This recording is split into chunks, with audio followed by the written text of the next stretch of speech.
Los Angeles, California, West Hollywood. A private martial arts studio 3 blocks from Gold's Gym, March 17, 1992. Tuesday evening, 7:30 p.m. Warm air, humid from 40 people in a space designed for 20.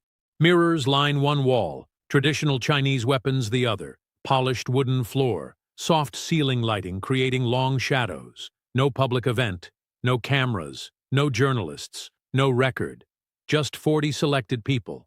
Stunt coordinators from major studios. Hollywood directors scouting talent. Traditional martial artists. Actors curious about whispered demonstrations. Jet Li stands center floor in black training pants and fitted black shirt. 29 years old, 5 feet 7 inches, 140 pounds. His movements are liquid, economical, flowing without wasted motion. He's been demonstrating Northern Shaolin and Wushu techniques for 20 minutes. Speed combinations snapping the air.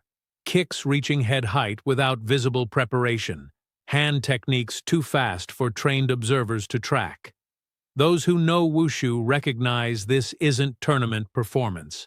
This is functional application, combat principles inside movement. Near the back, leaning against the wall, stands Arnold Schwarzenegger. 6 feet 2 inches, 235 pounds. 44 years old, 7-time Mr. Olympia, the most recognizable action star on the planet. Terminator 2, released last year, cemented his status. He came because a trusted stunt coordinator said he needed to see something different. Arnold has worked with martial artists, learned choreographed sequences. But this, he was told, is something else. Jet Li finishes with a traditional salute, hands pressed together, slight bow, respectful applause. Arnold's expression is thoughtful. He's been watching principles, not just techniques. Weight distribution, hip rotation, power from relaxed positions. It contradicts everything he knows about strength training. His world is resistance, muscles against load, power through mass. What he watched operates on different physics: speed without wind-up, power without muscular engagement, precision without telegraphing. The demonstration appears to be ending. People shift, prepare to leave, but Arnold steps forward through the crowd. Conversations stop. Everyone turns. He approaches Jet Li, who stands quietly, towel over shoulder. Arnold extends his hand. They shake. Arnold's hand engulfs Jet Li's completely. "Impressive," Arnold says, Austrian accent still present. "Your speed is remarkable, very different from films." He pauses. "But I've always believed power is the ultimate advantage. Mass, strength, reach. These determine outcomes." He's genuinely curious, testing an idea. "May I test something with you?" Jet Li nods, calm. "Of course." Arnold gestures to the floor. "One movement. I try to control you. You respond however you want. I want to understand if speed can overcome strength advantage. Not in movies, in reality." He looks around, then back.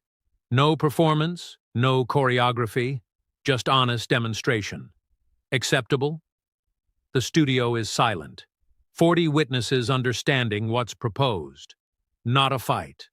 A question asked physically. Can technique overcome power? Can a 140-pound martial artist deal with a 235-pound strength athlete? Some are uncomfortable. Others lean forward, focused. A genuine test of opposing philosophies. Jet Li sets down his towel, rolls his shoulders.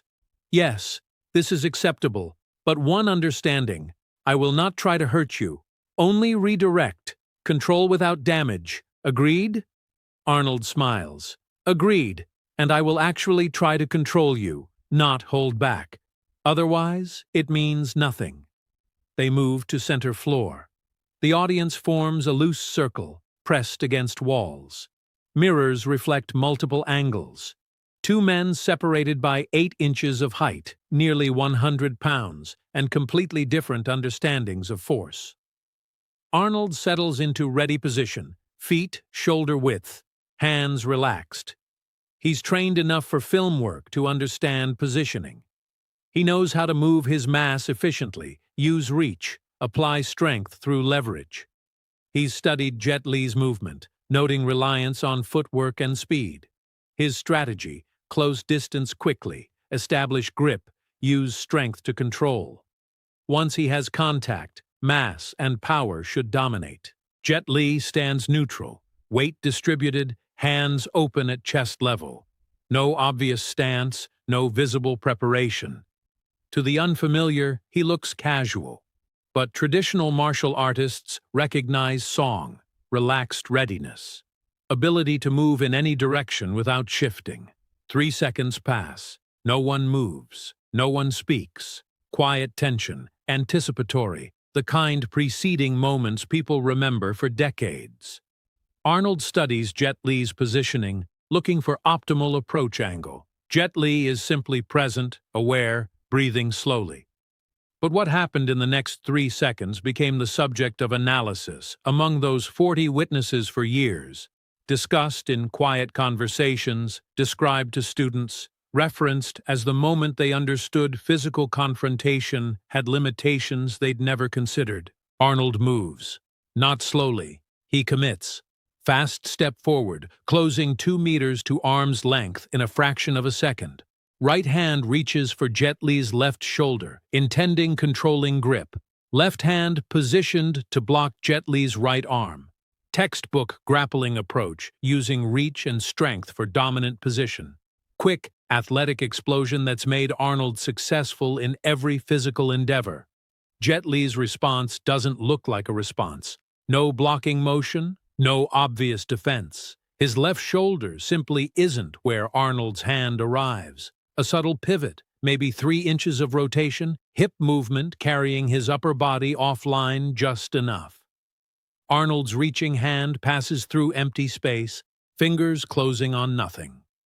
His momentum carries him forward, weight committed to the grip that didn't connect. Arnold's left hand adjusts, redirecting toward Jet Li's right arm. But Jet Li's right hand rises in a soft circle, not blocking but intercepting at the wrist, fingers light, almost gentle. Contact lasts perhaps half a second, just long enough to sense Arnold's force direction, the angle of extension. Jet Li's hand continues its path, not opposing Arnold's strength but guiding it, adding a slight vector to the forward momentum Arnold already committed. Arnold feels his balance shift. Not dramatically, not a fall, but unexpected. His weight, which should be centered, is suddenly moving in a direction he didn't intend. Forward and to his right, pulled by his own redirected momentum. He tries to compensate, reset his stance, but Jet Li has already moved. A small step backward and to the side, creating distance, breaking contact. And then Jet Li's left hand is present, palm open, resting lightly against Arnold's back between shoulder blades. Not pushing, not striking, just there. Positioned where it could push if needed. Positioned, demonstrating complete positional control. Arnold's front is open, weight still recovering. If this were combat, if Jet Li's intention were harmful, Arnold would be vulnerable to multiple follow-ups. A push into a fall, a strike to exposed targets, a sweep. But Jet Li simply holds position for 2 seconds, allowing Arnold to feel it, understand it. 3 seconds total from Arnold's initial movement to Jet Li's hand on his back. 3 seconds where strength, size, reach all failed to matter because they never engaged. Arnold straightens, steps away, turns to face Jet Li. His expression isn't embarrassed or frustrated.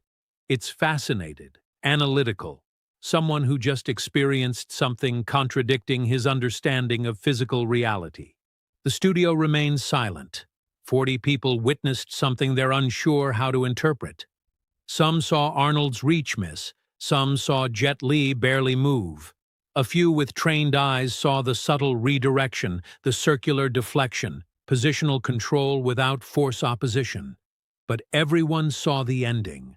Saw Arnold Schwarzenegger, embodiment of physical dominance in American cinema, standing with Jet Li's hand on his back in complete control. Arnold rolls his shoulders, resets his posture. He's breathing slightly harder, not from exertion, but from adrenaline of genuine engagement. He looks at Jet Li with new eyes, seeing past size to principles underneath. "You didn't fight my strength," he says, voice thoughtful, almost wondering. "You redirected it. I felt my own power working against me." Jet Li nods, expression respectful, without superiority. "Strength is valuable, very valuable. In direct confrontation, you dominate. But if I meet your strength directly, I lose every time. So I don't meet it. I guide it where it cannot harm me, where it creates the opening I need." He gestures, a flowing motion. Water doesn't fight the rock. It flows around, finds the path of least resistance, and given time, shapes the rock. Arnold smiles, genuine recognition. "Bruce said that. Be water. I thought I understood. Now I actually understand." He extends his hand. They shake, and this time it's not greeting. It's mutual respect between professionals who just taught each other something valuable. The audience releases its held breath. Conversations erupt, analyzing what they saw, debating interpretations. Stunt coordinators are already thinking about applying this principle to film choreography. Traditional martial artists nod, recognizing concepts they teach but rarely see demonstrated against such physical disadvantage. Arnold stays talking with Jet Li for 10 minutes, asking about principle application, training methods that develop this responsive sensitivity. According to those present, Arnold made several phone calls the next day. Recommendations to producers. Introductions to directors looking for something different in action sequences. Within 2 years, Jet Li would be working in American cinema. Whether Arnold's advocacy directly caused that trajectory is debatable. Whether that 3-second demonstration changed Arnold's understanding of martial arts effectiveness is not debatable among witnesses. Official records don't exist. No footage, no photographs, no documentation beyond memories of 40 people in a West Hollywood studio on March 17, 1992. Some witnesses have shared the story over years. Others kept it private, considering it a professional moment not for public consumption. Accounts vary on details. Some remember 5 seconds, others insist 3. Some describe single movement, others multiple exchanges. But every witness agrees on essential truth. They watched a 140-pound martial artist demonstrate principles that made a 235-pound strength athlete's physical advantages irrelevant for 3 crucial seconds. They watched power meet precision and discover that force without connection is just motion in empty space. Neither man spoke publicly about the evening. Neither needed to. For Arnold, it was private lesson, genuine learning. For Jet Li, simply an honest answer to an honest question. But 40 witnesses carried the story, told students, colleagues, training partners across Los Angeles and beyond. And the lesson, simplified through retelling but accurate in essence, spread through martial arts and film circles. Size and strength matter, always matter, create enormous advantages. But they only matter if they successfully make contact with someone who's there to receive them, and against someone who understands timing, distance, and redirection at the highest level. Making that contact becomes the challenge that size alone cannot overcome.